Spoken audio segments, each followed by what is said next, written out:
Je vous remercie, Monsieur le Président, Monsieur le rapporteur, chers collègues. Très présents dans les foyers et de plus en plus utilisés à l'école, les outils numériques ont envahi le quotidien de nos enfants et bousculé les habitudes au point d'interroger régulièrement nos usages et notre cadre juridique. Le rôle du législateur est de mettre en place des outils permettant de protéger les enfants des risques liés aux nouvelles technologies. C'est le sens de votre proposition de loi, dont l'objet est de renforcer l'usage du contrôle parental. En plus de la démultiplication des supports, les outils numériques touchent nos enfants de plus en plus jeunes.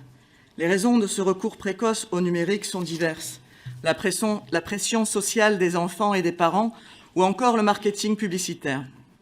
L'âge moyen d'équipement des enfants en outils numériques est de 6 ans et 9 mois pour les tablettes, 7 ans et 3 mois pour la console de jeu et 9 ans et 9 mois pour les téléphones portables. Les parents se retrouvent face à l'ampleur d'un phénomène qu'ils ne maîtrisent pas entièrement et sont sans cesse tiraillés entre les opportunités que représente Internet et ses dangers liés au contenu, à l'exclusion sociale et à la consommation des écrans.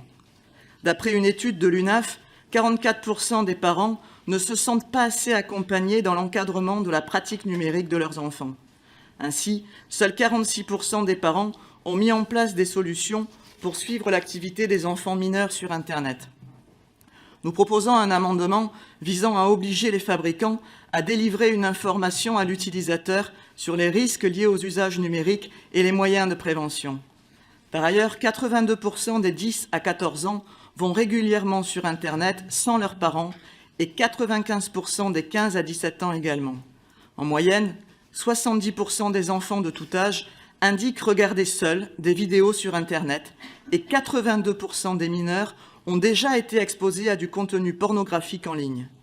Bien souvent, les parents n'ont pas conscience du temps passé par leurs enfants sur Internet ni du contenu qu'ils visionnent. Nous proposons des amendements visant à contrôler la durée d'utilisation des équipements et des services. Outre les règles établies au sein des foyers, 56% des parents ont recours à au moins une solution technique pour contrôler l'utilisation d'Internet par leurs enfants. Ainsi, rendre obligatoire l'installation d'un système de contrôle parental dont le rôle est de limiter l'accès des enfants à certains contenus ou d'avoir accès à l'historique de connexion de son enfant permet d'apporter une protection supplémentaire. En ce sens, votre proposition de loi comble une lacune technique et juridique, mais mériterait d'aller plus loin. En effet, la PPL ne détaille pas des caractéristiques techniques des outils de contrôle parentaux. Elle ne prévoit pas non plus de pouvoir limiter les publications sur les réseaux sociaux ou encore la géolocalisation ou la reconnaissance faciale. Rien non plus sur le ciblage publicitaire à destination des enfants ou la protection des données, qui sont des sujets importants auxquels nous devons réfléchir ensemble. En somme, votre proposition de loi, si elle est intéressante et bienvenue, gagnerait à être étoffée. Nous avons fait des amendements en ce sens qui, je l'espère, trouveront un écho favorable. Je vous remercie.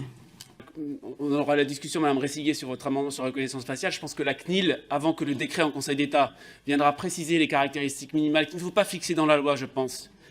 Avant que ce décret en Conseil d'État puisse être pris, il faudra que la CNIL soit consultée. Ça, je pense qu'on pourra l'inscrire dans la loi. Alors, je vous inviterai à retravailler pour la séance, mais on en discutera tout à l'heure.